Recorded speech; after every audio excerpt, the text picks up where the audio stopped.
Okay, so we'll start off with a little bit of information about Aqua Road. Aqua Road is the designated safe traveling route between the Elnath Mountains and Ludus Lake, complete with traffic lights, guides, and signs along the way. Specifically, the road runs between the submerged bottom of Orbis Tower all the way to the Sharp Unknown, which leads to Korean Folktown. While the map of the Maple World shows it being to the west of the Elnath Mountains, and the map of Aqua Road shows the road going from east to west, the maps aren't exactly accurate. The road actually runs from north to south. Aquarium, an underwater town with palaces made out of coral, shells, and various other materials, is located on top of a large plateau rising up from the middle of the deep gorge. The town serves as a halfway mark between Orbis Tower and Korean Folktown. The citizens of Aquarium tend to wear outfits made out of underwater creatures. A dolphin taxi service is also available in town that can take you all the way to Herbtown or the Sharp Unknown. One of the halls in the main palace is home to a small zoo that contains a variety of creatures such as ribbon pigs, yetis, and even a junior balrog. Nanook is probably the first person you'll meet if you're coming from Orbis Tower. He's from Elnath and raises huskies. He lives in an igloo on a snow-covered remote island on top of a whale. When you talk to him, he'll mention how he's ran out of supplies from Elnath and ask you to help him retrieve some sequel tails as food for his dogs. He's heard that the sequel tails are nutritious. After you fetch the food for him, he'll thank you and hope that you visit him again. When you do revisit him, he'll tell you that his friend Muse sent him a photo of some kind of gourmet food, a dish that requires some hard-to-get ingredients. Muse promised to make him the dish if Nanook could gather the ingredients for her. The dish requires ink bottles and frozen shark fins. After delivering the ingredients, Muse agrees to make the dish and says that she'll take it to Nanook herself.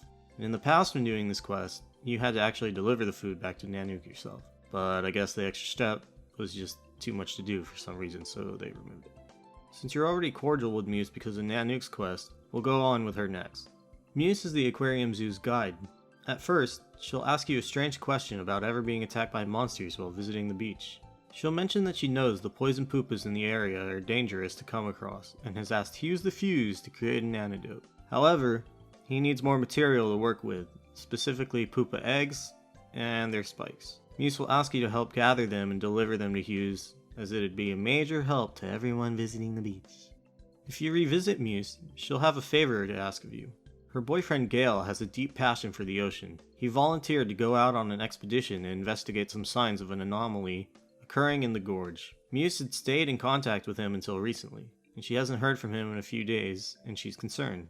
She'll tell you that the deep part of the ocean isn't something to be messed with, and that it's a dangerous place for anyone to venture into. A few days ago, Melias from the armor store, told Muse that there was a sea witch living at the entrance of the deep gorge, named Carta. She's supposedly a great fortune teller who can see everything. Muse will ask you to seek out the sea witch and ask about Gale. As you trek deeper into the gorge, you'll come across Carta's cavern. Upon meeting her, she'll say that you're either really foolish or really brave for coming all the way down to her place. As you ask your fortune, she'll start scolding you, telling you that there's no such thing as fortune telling, and that you've been told foolish nonsense, and that you're ignorant for believing that the future is something that's already set in stone. While she isn't able to look into someone's future, she can definitely see what someone is doing right at the moment. As you ask about Muse's boyfriend Gale, Carta will figure that he was part of the group that went into the gorge a few months ago.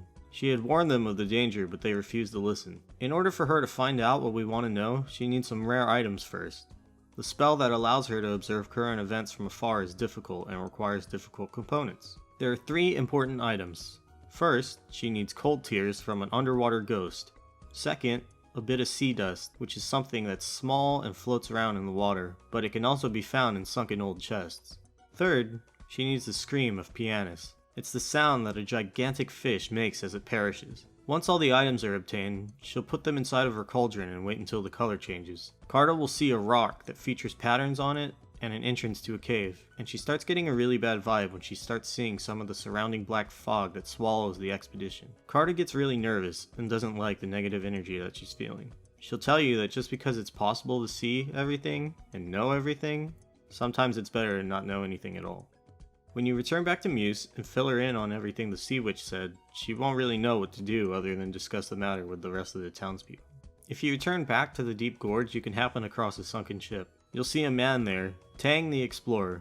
When you meet him, he'll initially think that you were part of his expedition group, but soon realize that you aren't. Tang was the lead explorer of the expedition, but it's been a while since he's seen or talked to anyone. He'll tell you the story of what happened as far as he knows. A few months ago, his crew was sent down from Aquarium to observe the state of the ocean. Lately, there had been some strange things happening. A few days ago, the rest of the crew went to check the debris of some wrecked ships and they went missing. Tang's been looking around for them ever since, but to no avail. He hasn't found a single trace of his crew and figures that something terrible must have happened. He says that ever since they went missing, the path that leads to the bottom of the ocean has been blocked by a black fog. He suspects the swarms of sharks in the area, but it's too dangerous for him to investigate them by himself. He'll ask you if you can find any items that the crew had on them. Things like flashlights, cameras, notebooks. As you find the items from the crew around the sharks, Tang will still wonder what happened and why the way to the deep sea is blocked. He'll stay behind to keep investigating where the crew ended up. As far as I know, the storyline ends here, but according to the in-progress quest description, maybe the sharks are to blame, but I have no idea what the black fog is. If we travel to Hughes' lab inside of the submerged basement of Orbis Tower to bring him the materials that Muse asked you to get, he'll thank you and start working on the antidote for the pupa poison right away. When you meet him though, you'll accidentally step on his baby seal doll and upset him. He won't accept an apology until he gets 10 new dolls that you have to replace. When you return with them, he'll let your destruction slide. For now.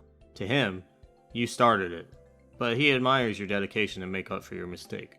If you return again, he's convinced that you're at his lab to see his new invention, even if you say you weren't there for that. He'll show you his underwater breathing apparatus. Hughes will say that since you've been by before, and since you surely want something as cool as it, he'll make you one if you gather up the materials. You'll need snorkels and air bubbles if you want an oxygen tank from him. Once upon a time, losing health gradually in Aqua meant that you were drowning, and you needed to use air bubbles in 15-minute intervals to prevent the health loss. With the oxygen tank, you didn't need the air bubbles anymore, obviously. Returning to Hughes once again, he'll be convinced that you're just amazed by his sheer genius. He'll mention that he's been working on something new lately, but he's been running out of materials and needs you to retrieve more. He needs some seal skins and some seal teeth. You'll return just in time as he runs out. He won't give you anything, or even elaborate on what he was working on though. While traveling through the different areas of Aqua Road, you'll probably find an SOS letter in a bottle somewhere. If you read it, you'll realize that it's from a shipwreck survivor, and you'll probably think that it's a serious matter and that the person could be dying of boredom. Judging by the sand in the bottle, somehow you recognize it and narrow down where he must be. When you find him on an island on the back of a whale, he won't know how long he's been there or even what the current date is.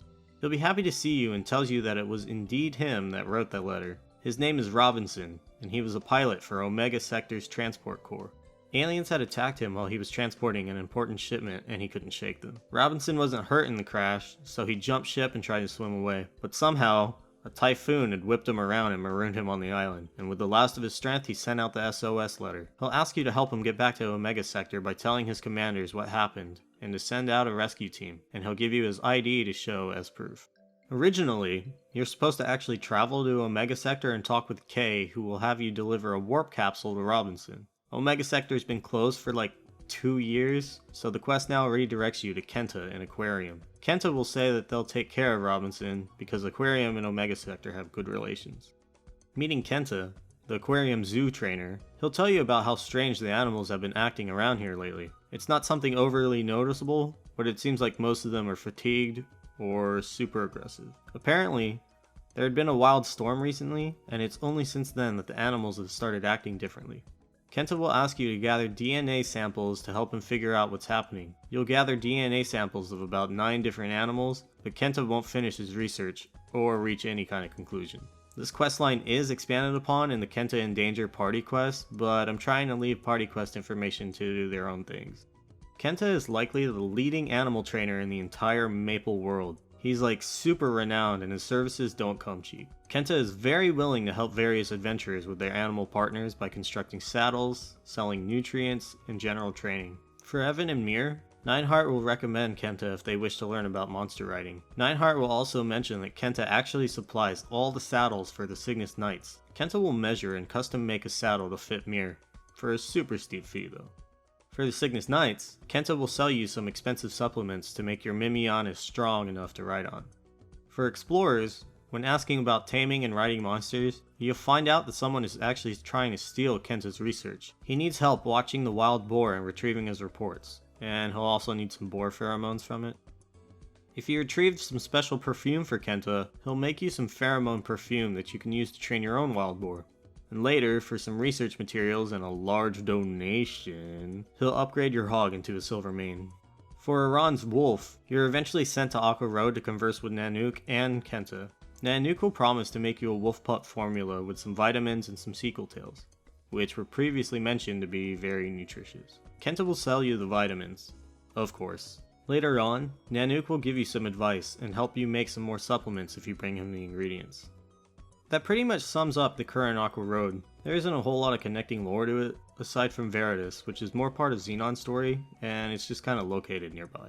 There's also Taegong's Ferry, which I think of more part of Korean Folktown than Aqua Road. I mentioned the Kenta party quest earlier, but like I said, I'd like to keep party quest to its separate thing. There's also the Twisted Aqua Road, which is like post level 200 content, and I haven't actually fully been through it before because it's really tedious, but that'll be its own separate thing if I ever get around to it. There is a small bit of Pianist lore that comes from a small description that MapleStory put out in like 2006. It was something like, Pianist was a heavenly fish who had once enjoyed the life of immortality. And then he was banished in the Maple world for eating his friend simply because he was hungry. He was thrown into the cave all alone, and he projects an image of himself to relieve his loneliness. Before Pianist came out, it was referred to as the Doom Flounder, although I can't really find the origin of that anywhere. People also use the Red Musketeer cape to show that they had killed Pianist because it's the reward of a quest that needs one of the drops. There's also a small little bit from back when 4th drop skills still needed quests before they could be used. Carta was part of the Hero's Will quest line, but obviously it's totally been removed because you just get all your skills immediately. Through the questline, you learn that humanity used to have a strong willpower to resist temptation, which prevented them from being seduced by monsters. Carta had imprisoned the willpower due to her hatred of humans by throwing it into a cracked dimension. She really dislikes any kind of confrontation, so she'd allow you to retrain your strong will by retrieving pieces of it by yourself. A miniature Pianist was the key to opening the dimensional crack, but it only opened for like 5 minutes at a time. Once you gather enough pieces, Carta states that it isn't easy to make the medicine and wants something in return for her services. She wants her old bracelet back, retrieved from Griffey, restored by Uric the alchemist with mithril, and then returned to her. She would then give you the medicine packaged inside of a bottle resembling a clenched fist that had the power to awaken your hero's will. Then she would thank you before noticing that Uric had secretly drawn some kind of magic symbol on her bracelet, but we never find out what that is. Carta also played a part in the quest for the Bishop skill Resurrection. You'd find a black book as a drop and take it to the 4th job mage instructor, Gritto. She would then tell you that the book has dangerous truth in it, cold silence, and sharp fear, but it might be something you need in the future, should you choose to accept it. Gritto would then send you to the witch Carta, who would have the knowledge you seek. So you go all the way back to Carta's cave, and she'd wonder why such a noble magician from the Forest of Priests would ever want anything to do with her, until she notices the mysterious energy emanating from the book that you carry. She'd then tell you how the cold and damp energy reminds her of death. Although she doesn't know about the book, she knows how to read it. You have to open it with a contradiction method, a riddle that seems impossible at first glance. Something similar to delicious poison. Books and items such as these are too dangerous to open with normal means. The contradiction method she suggests is cold fire. If you burn the book in cold flame, you'll be able to read it. The cold flame comes from the cold altar of the deep sea, where there is no sun. The cold flame disappeared a long time ago, but relighting the altar is possible. Carta would give you the means to relight it, but it needs a few components first. It needs multiple charms of the undead, firebomb flame, and ice pieces. After gathering the ingredients, you have to travel to the mysterious cave. It holds a cauldron that will rise with cold fire once ignited. You can then burn the book in it until it turns from black to purple. Carta can then reveal it to you. She'll tell you that the book is Charon's notes. Carta explains that Charon is a name everyone eventually learns, as it is the boatman of the Death River. He takes spirits to the other world, and is the author of the book. You read through the names in the book, and notice one that's familiar, the Rememberer of Sleepywood. Carta tells you that you can learn the secrets of death if you meet with those who have returned from the grave. Then, you'd go and meet with him, and he'd put you through a test of experiencing death. Thanatos, who keeps the door of death, lives at the bottom of the clock tower in Ludibrium. You're tasked with going to the dark place, across from the door of death. It's really just a long invisible jump quest, but at the end you find Deathly Fear. Returning to the Rememberer, you pass his test, and then you gain the resurrection skill.